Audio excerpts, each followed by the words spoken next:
और इसमें जो है जो उसके लिए सरकार चिंतित है, उसके लिए सरकार देख रही है। डॉक्टर रागिनी। आदरणीय अध्यक्ष महोदय, मैं आभार व्यक्त करना चाहूंगी कि आपने एक बहुत ही महत्वपूर्ण मुद्दे पे मुझे प्रश्न करने का अवसर दिया।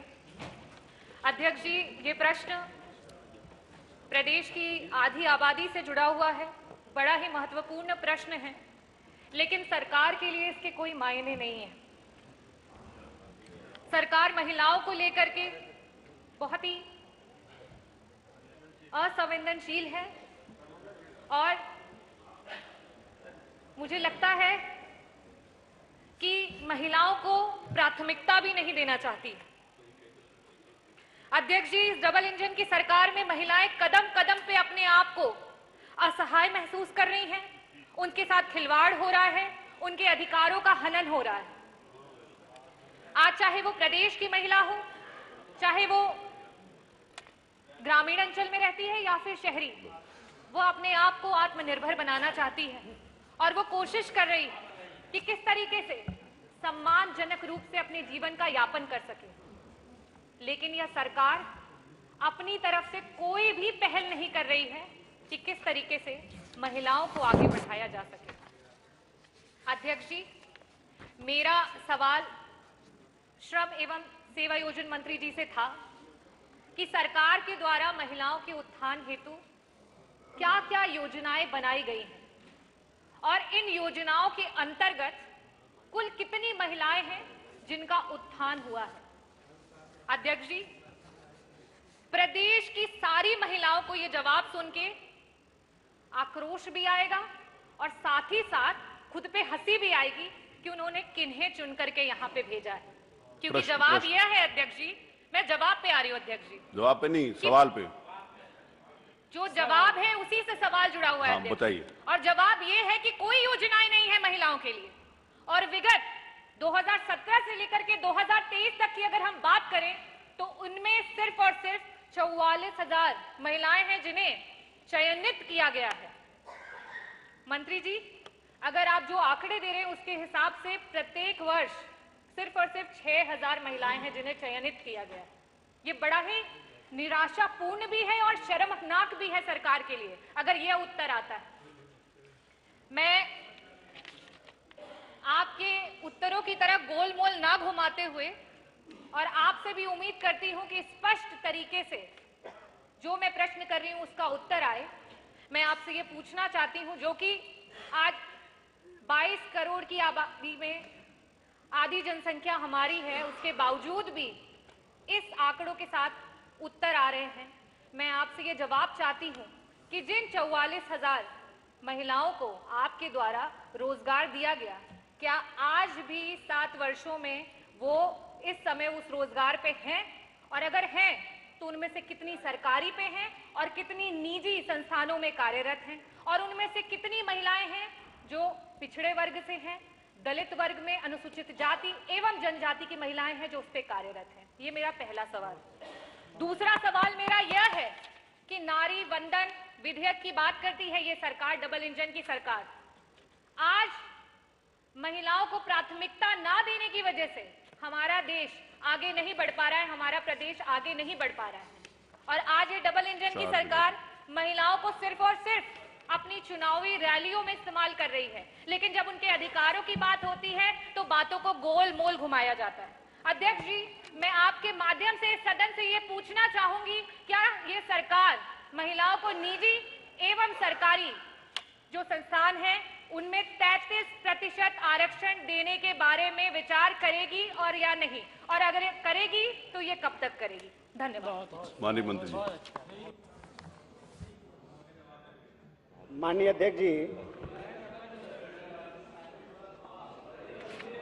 महिला सशक्तिकरण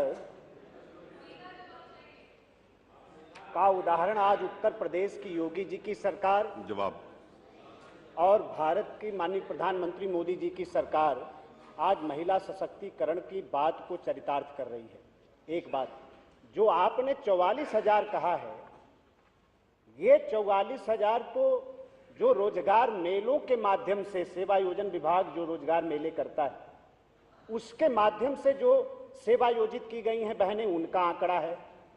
माननीय अध्यक्ष जी, आपने महिलाओं के उत्थान की बात कही है, तो एक तो हम सरकारी सेवा में उनको रोजगार देकर उनको हम आत्मनिर्भर बना सकते हैं। दूसरा, स्वरोजगार में उनकी मदद करके हम उनको आत्मनिर्भर बना सकते हैं, हम उनका उत्थान कर सकते हैं। दूसरा, हम जो दूसरे रास्ते हैं, जैसे सरकार आज की तारीख में हम मिशन शक्ति योजना चला रहे हैं।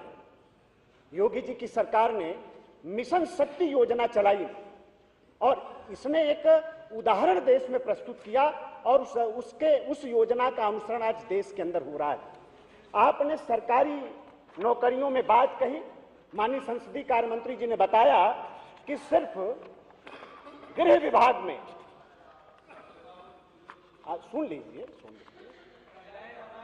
गृह विभाग में मानवर सुनिए, 22,000 से ज्यादा महिलाओं को सरकारी नौकरी से जोड़ने का काम किया गया है। हमारे जो माध्यमिक शिक्षा चयन बोर्ड है मानवर, उसके माध्यम से 2022 से पहले 3,867 महिलाओं को सरकारी नौकरी से जोड़ा गया मानवर। अभी 2022 से लेकर अब तक 9,681 महिलाओं को सरकारी नौकरी से जोड़ा गया मानवर। 2017 से लेकर अब तक बेसिक शिक्षा विभाग में 48,776 महिलाओं को सरकारी नौकरी से जोड़ा गया मानवर।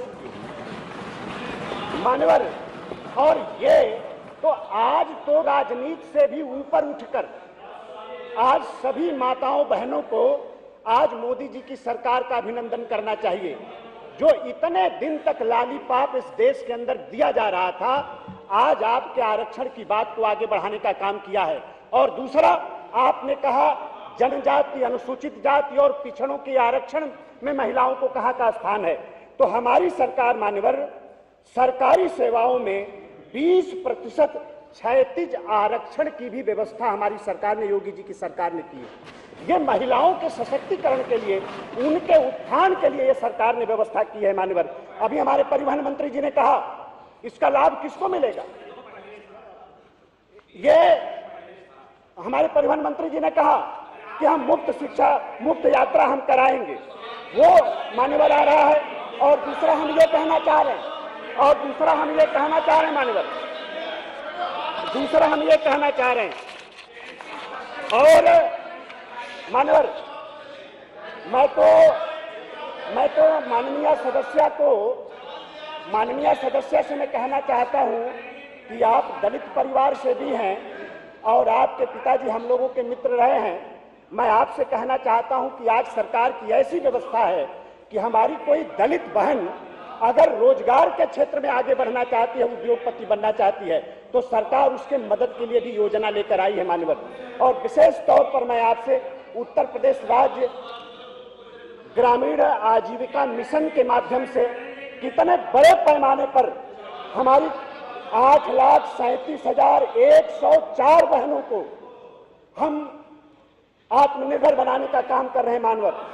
मनरेगा के माध्यम से जो हमारी गरीब मां बहनें हैं, उनके माध्यम से मान्यवर हमने 1,85,049 महिलाओं को रोजगार से जोड़ने का हमने काम किया है मान्यवर। हमारी सरकार ने हमारी जो ग्रामीण महिलाएं हैं, जवाब दीजिए फिर आगे बढ़े। हमारी ग्रामीण महिलाओं को स्वावलंबी बनाने के लिए हमारी सरकार ने मान्यवर 37 जनपदों में 3,196 महिला स्वयं सहायता समूह का गठन करके 60,092 महिलाओं को रोजगार से जोड़ने का काम किया। जी हो गया। नहीं, आपका संरक्षण चाहिए। हाँ। इन्होंने 2